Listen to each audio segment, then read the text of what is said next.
الرحمن الرحیم وہی اسم و فعل و حرف، اور وہ اسم اور فعل اور حرف ہے۔ لأنہا، اس لیے کہ بے شک وہ کلمہ اما ان تدل علی معنی فی نفسہا، یا دلالت کرے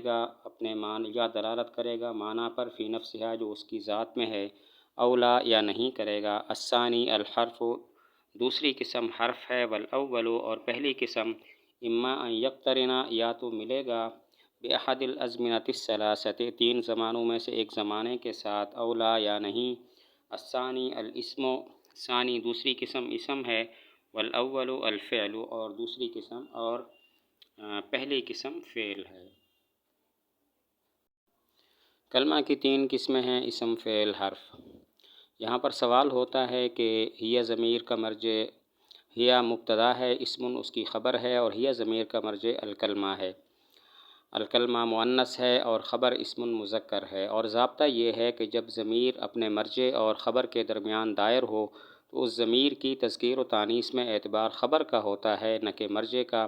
خبر اسم مذکر ہے تو ہوا ہونا چاہیے، ہیا کیوں ذکر کیا؟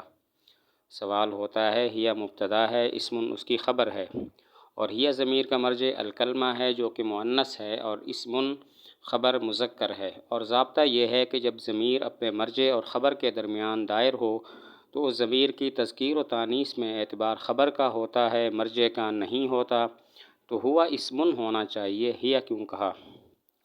جواب یہ ہے کہ خبر اسم نہیں ہے بلکہ خبر محذوف ہے، جو کہ منقسمۃ الی ثلاثۃ اقسام ہے، اور منقسمۃ مؤنث ہے، اسی وجہ سے ہیا کو مؤنث ذکر کیا گیا۔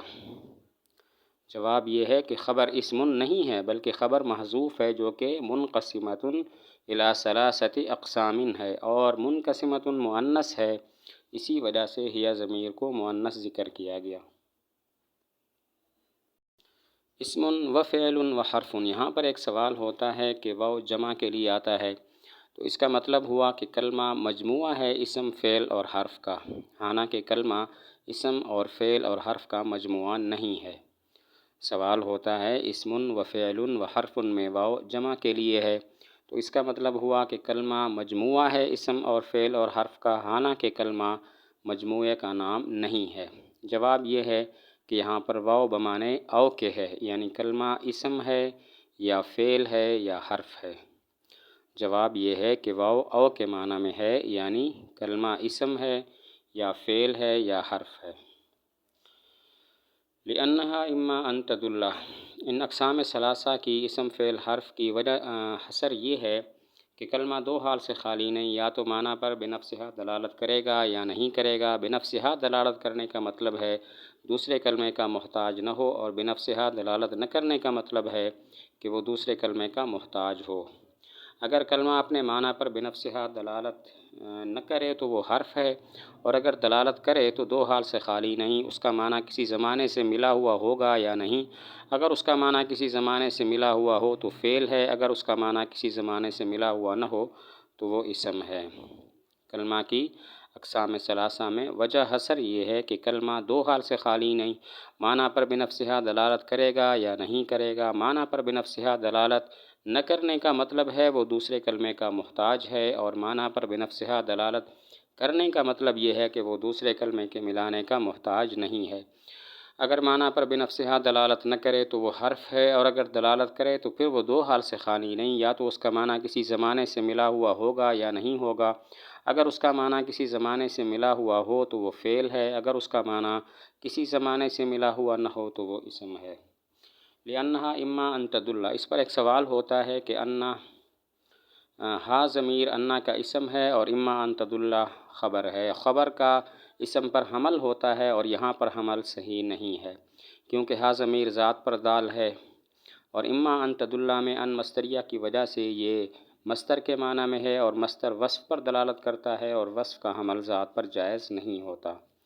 سوال ہوتا ہے ہا ضمیر انا کا اسم ہے، اما ان تدل خبر ہے، خبر کا اسم پر حمل ہوتا ہے، اور یہاں پر حمل صحیح نہیں ہے، اس لیے کہ ہا ضمیر ذات پر دال ہے، اور ان تدل میں ان مصدریہ کی وجہ سے یہ مصدر کے معنی میں ہے، اور مصدر وصف پر دلالت کرتا ہے، اور وصف کا حمل ذات پر جائز نہیں ہوتا۔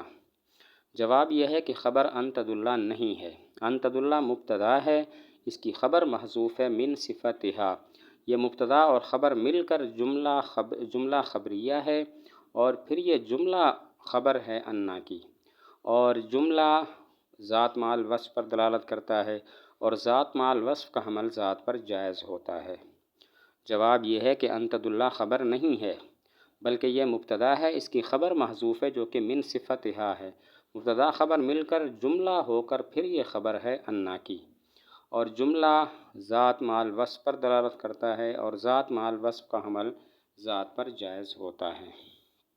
الثانی، اس پر ایک سوال ہوتا ہے کہ الثانی کلمہ کی صفت ہے اور کلمہ مؤنث ہے، الثانی مذکر ہے، تو مطابقت نہ ہوئی۔ سوال ہے الثانی کلمہ کی صفت ہے، کلمہ مؤنث ہے اور الثانی مذکر ہے، تو اس طرح مطابقت نہیں ہوئی۔ جواب یہ ہے کہ الثانی الکلمہ کی صفت نہیں ہے، بلکہ الثانی القسم کی صفت ہے، القسم مذکر ہے تو اب مطابقت ہو جائے گی۔ جواب یہ ہے الثانی الکلمہ کی صفت نہیں ہے، بلکہ الثانی القسم کی صفت ہے، اور القسم مذکر ہے تو اس طرح مطابقت ہو گئی۔ الحرف، اس پر ایک سوال ہوتا ہے کیا وجہ تقسیم میں حرف کو سب سے آخر میں ذکر کیا؟ کہا اسم و فعل و حرف، جبکہ وجہ حصر میں حرف کو پہلے ذکر کر دیا۔ سوال ہوتا ہے کیا وجہ تقسیم میں حرف کو آخر میں ذکر کیا؟ کہا یہ اسم و فعل و حرف، آخر میں حرف کو ذکر کیا، جبکہ وجہ حصر میں حرف کو پہلے ذکر کر دیا، اسم اور فعل کو بعد میں ذکر کیا۔ جواب یہ ہے کہ اشارہ ہے کہ حرف مسند اور مسند الیہ کی طرح مقصود بالذات نہیں ہوتا، بلکہ طرف میں واقع ہوتا ہے، تو تقسیم میں حرف کو آخر میں اور وجہ حصر میں حرف کو شروع میں ذکر کر کے تنبیہ کر دی کہ حرف طرف میں واقع ہوتا ہے، کنارے میں واقع ہوتا ہے۔ جواب یہ ہے کہ یہ اشارہ ہے کہ حرف مسند اور مسند الیہ کی طرح مقصود بالذات نہیں ہوتا، بلکہ طرف میں واقع ہوتا ہے، تو تقسیم میں حرف کو آخر میں اور وجہ حصر میں حرف کو پہلے ذکر کر کے تنبیہ کر دی کہ حرف طرف میں واقع ہوتا ہے۔